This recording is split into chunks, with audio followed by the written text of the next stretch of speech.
My name is John Heaps, President of Council for Standards in Human Service Education. Recently, I had the privilege of having a conversation with Dr. Harold McFeeters, considered the founder of human service education in the United States. In the 1960s, mentally ill people were released from state hospitals into local communities. This action became known as deinstitutionalization. Although this effort was a humane program to help mentally ill people, there were two problems with it. First, there weren't enough programs in communities to receive the huge number of patients being released from state hospitals. And secondly, there were an insufficient number of workers to assist these people. Meanwhile, at the time of deinstitutionalization, there was a renaissance going on in higher education. A new movement to educate students who plan to stay in their communities was taking place. Dr. McFeeters and his colleagues on the Southern Educational Regional Board fused deinstitutionalization with the emergence of community colleges to develop the human service education movement in the United States. Noting the shortage of mental health workers in local communities, Dr. McFeeters and his colleagues approached community colleges to train students to become mental health workers. Within the cauldron of this effort, Dr. McFeeters and his colleagues not only developed education training programs for mental health workers, they also conceived of a new mental health worker role. No longer would a worker act solely with a patient like they did in a state hospital. Now they would also work with other human service professionals who provided services to patients in the community.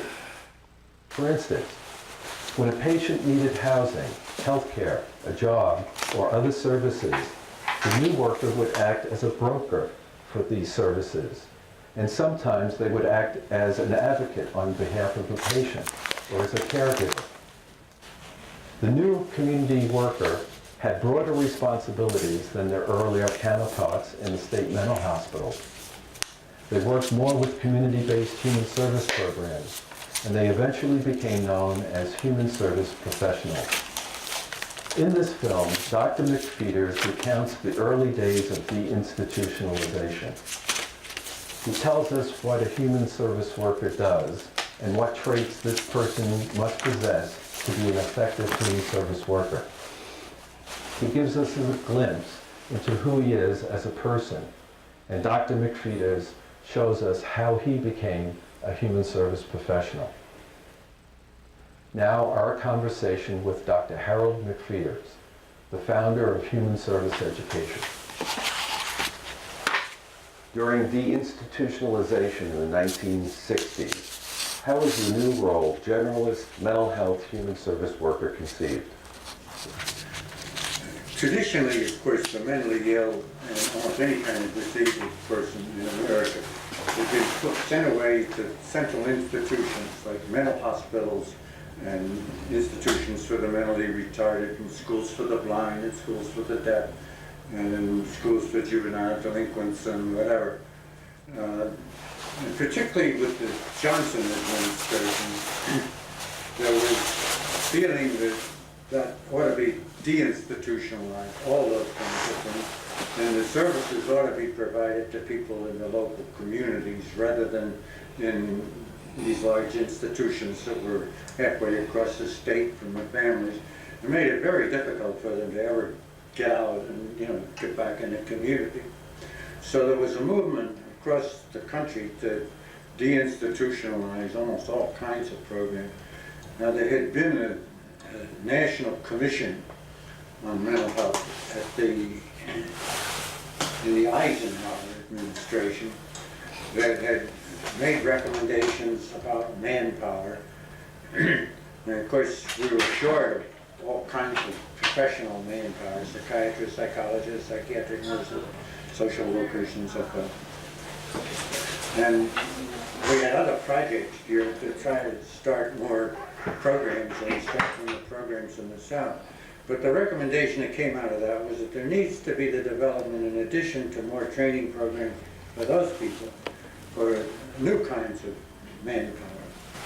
But it was very Hello and welcome to another episode of your Human Service News and Information. I'm Hasson, Rashid, your host, and I'll be here with you for approximately 25 more minutes. It's excellent being here with you, and it's such a great achievement to come into your lives like we do here daily at Cctv. So once again, with that, I greet you with the cordial of peace and sanity. Okay, be unto you.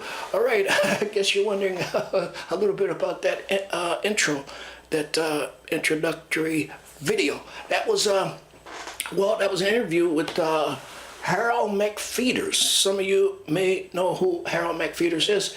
Well, he was the originator, he originated human service education in the United States as we have it today and as we know it today. And yes, he was the founder of Human Service Education. And since this is your Human Service News and Information, I think it's appropriate to update you on the origins of human services as we have it here in the United States and I guess throughout the world. But we're going to try to get back to that video with Mr. Harold McFeeters, a very great man, very great man, and try to introduce you to some other things that relates to directly and indirectly to human service along the way. So it's excellent being here with you, and I hope you all enjoyed your Thanksgiving holidays and the upcoming holiday seasons. Okay, before we get into broadcast, I'd like to bring to your attention that the Neighbor Media program here at Cctv is seeking members, okay? So you're invited to produce a piece for neighbormedia.org. Neighbor Media, the citizen journalism project of Cambridge Community Television, is inviting all CCT members to produce a Cambridge-related news video or article for neighbormedia.org. Is there Cambridge news and information you feel is going underreported in the mainstream media? Is there Cambridge place or personality you'd like to profile? Is there a cause that you care about that you want Cambridge residents to learn more about? Know of a local hero you feel deserves the spotlight? Want Canterburyans to take action on matters important to you? Interested or involved in Cambridge politics?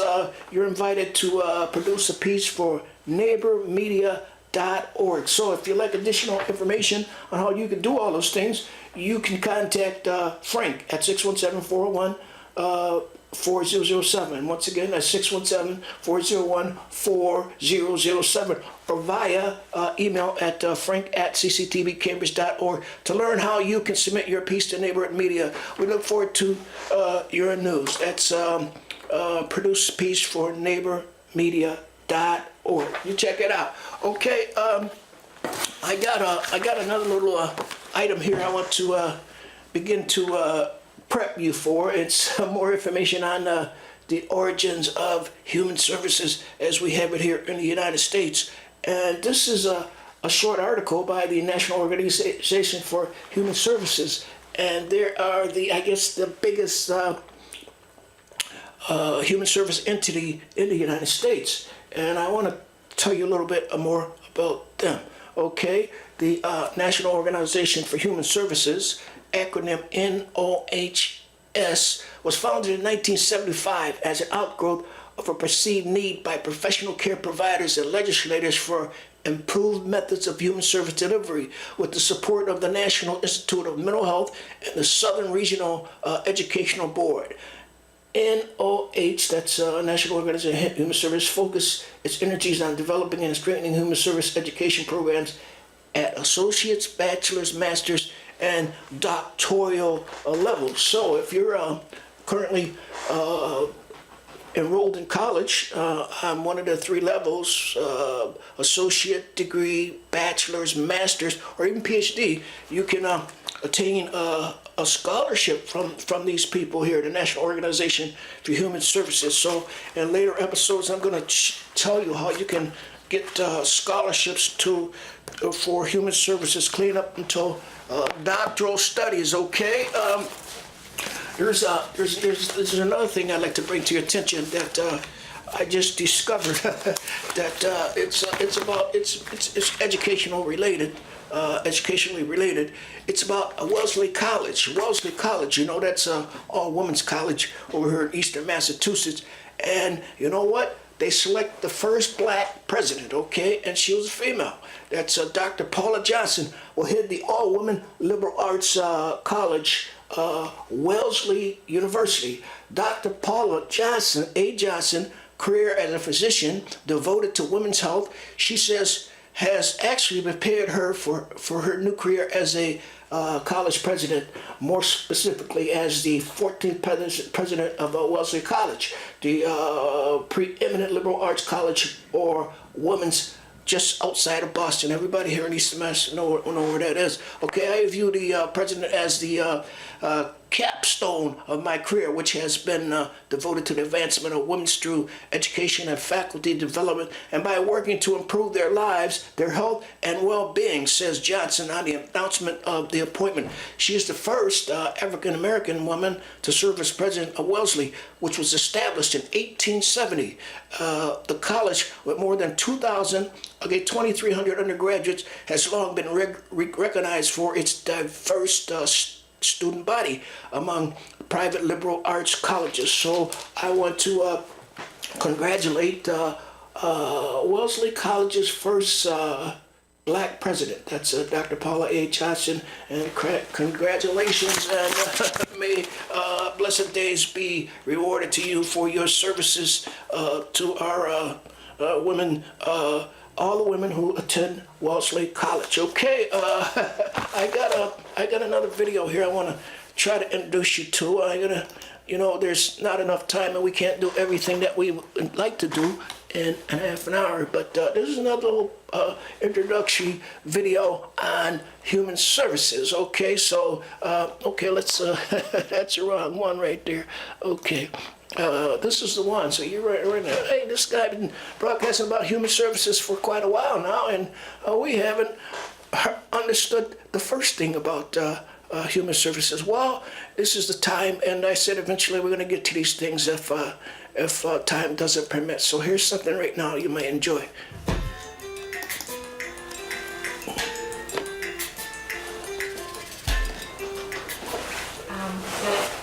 Good morning or good afternoon, depending on when you're watching or listening to this in the day. Today I want to talk about Chapter 1. I'm going to provide a very quick lecture on Chapter 1. It's not a very intense chapter at all. I'm literally coming directly from my notes. My hope and my endeavor is that I can get some closed caption on this video prior to uploading it. However, I have, by the time I upload this video, I have attached the actual notes that I am coming from for this lecture. So if you're for some reason having a difficult time hearing the lecture, or let's say the video just is not cooperating at all, below will be a link directly to the notes that I used for Chapter 1.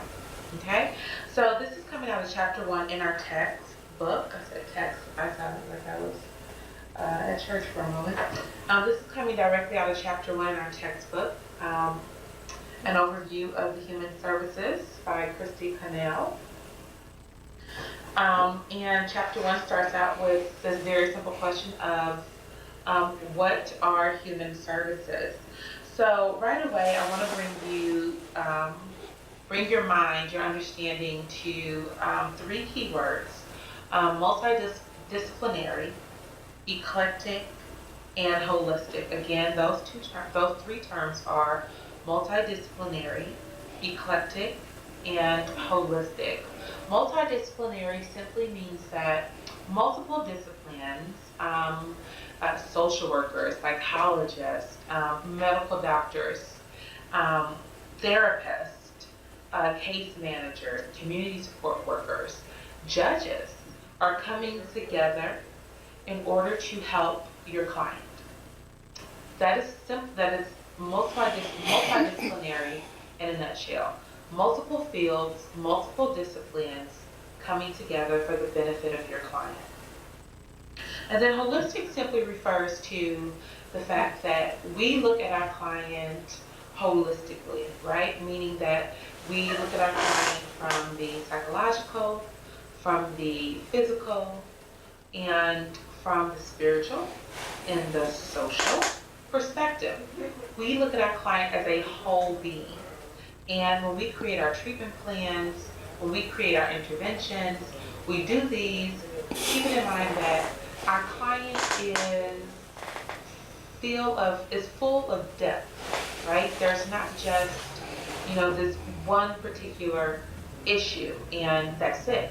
We have to think about this issue as it relates to the greater scheme of things, holistically, how it impacts our client, right? So mind, body, soul. That's how we look at each one of our clients.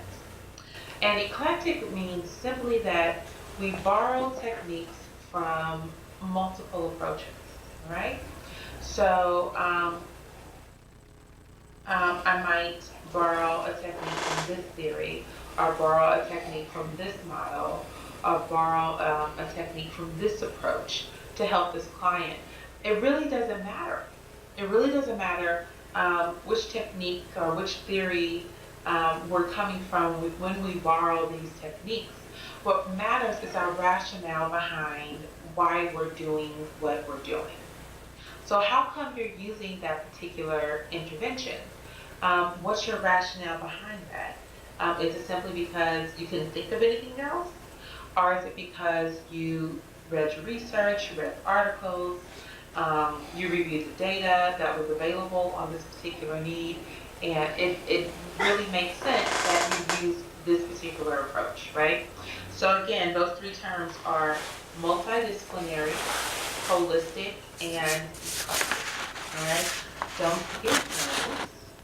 If I were making a test, I would probably put those on the test. Not to say that I would be making a test, right? But if I were, those terms would definitely be on it. Okay? Now we're going to move on, all right? What is a human services worker, right? It's very important that you understand that the concept of human services is so broad that it can be confusing. It can be.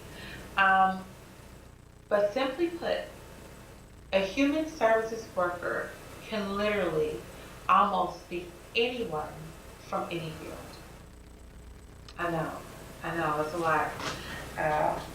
But that's reality for the field of human services. Social workers, psychologists, licensed professional counselors like myself, educators, police officers, firefighters. All of these people are human services workers. All of us come together to help our clients, to help people meet a particular need. Within the field of human services, you have professionals, meaning individuals who are licensed, or have a bachelor's degree or more. You have paraprofessionals. Textbook-wise, notice I'm saying textbook-wise, paraprofessional, that term typically refers to someone without a bachelor's degree. However, once you get in the field, you'll begin to see that that's not a term that people use. If you're in the field of human services, you're looked at as a human services professional. Volunteers are individuals who work in the human services field and they don't get paid.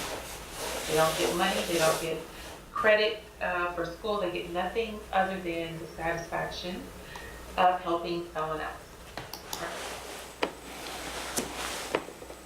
Okay, we're going to try to get back to Miss Patricia Smith and her introduction to human services documentary or academic instructional video.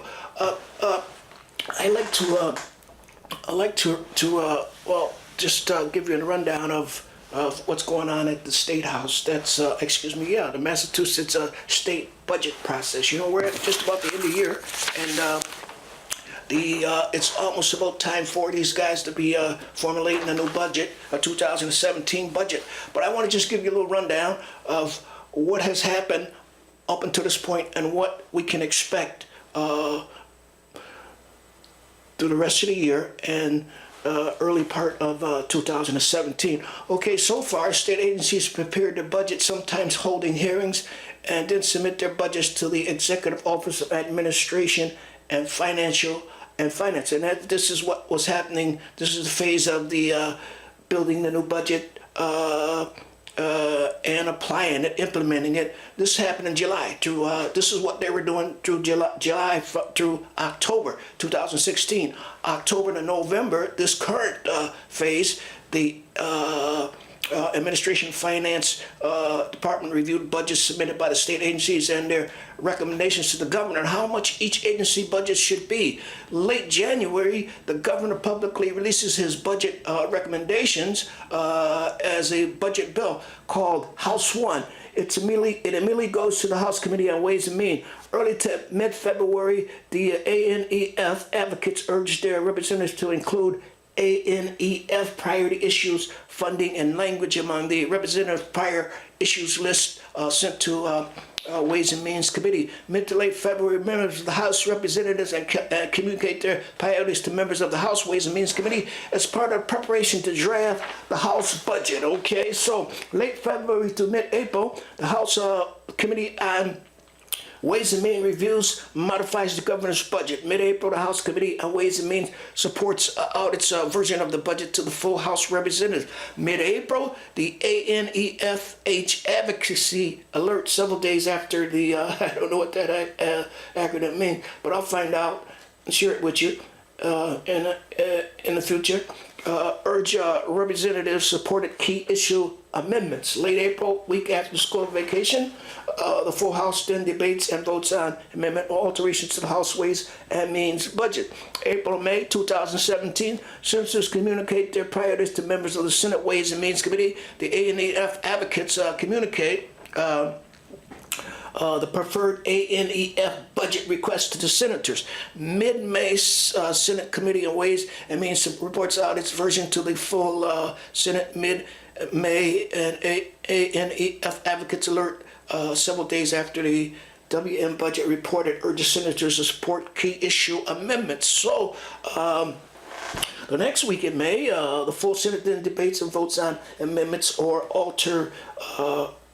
alternatives or alterations, okay? And that's what you can expect for the upcoming, the current budget process that feeds up into 2017. I'm Hasson Rashid, and you know, it's just about that time that we leave you for another time, a little while, and come back. But before I go, I'd like to update you on what you can expect at the City Hall. There are a lot of things that's going on between now and the end of the year at the City Hall, and these are some of them, okay? December 1st, the Ordinance Committee will conduct a public hearing on a zoning petition by MOSAIC to amend the zoning ordinance in the Central Square Overlay District, Section 220, 300. Okay, December 5th, a regular City Council meeting. December 7th, the Economic Development and University Relations Committee conduct a public hearing to discuss recent and anticipated development projects and commercial and institutional leasings in Harvard Square and how such changes may affect the future of the Harvard Square. I am Hasson Rashid, and you know, this has been your Human Service News and Information, another installment of this broadcast. Until next time, I'd like to leave you with the fact that you should always keep your nose clean, play straight, and don't forget to assist someone in need of your help. Until next time, I leave you with the cordial of peace and sanity. So we have a few seconds left. I'd like to get back to Dr. Harold McFeeters. Now, he was the originator of the human service education as we have it in the United States. So let's see what Dr. Harold McFeeters has to say as he takes us out and in a broadcast for another day. Okay, hold on now.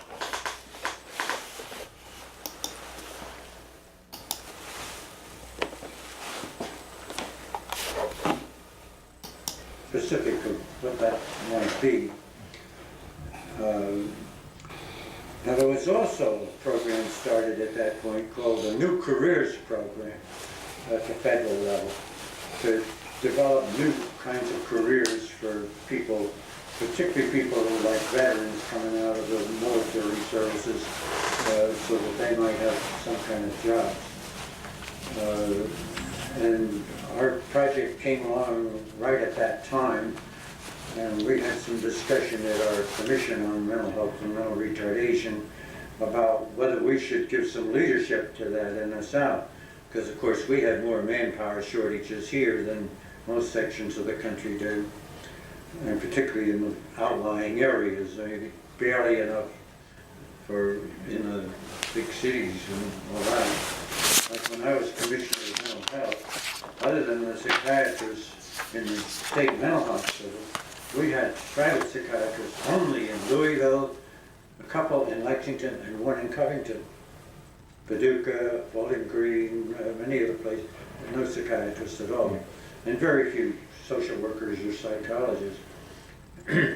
So we decided to try to get a grant from the National Institute of Mental Health to explore further whether it was possible to train some kind of a mental health worker. And the idea was not real clear at that point what that would be. In particularly the community colleges, there was also a big push to develop community colleges all over the United States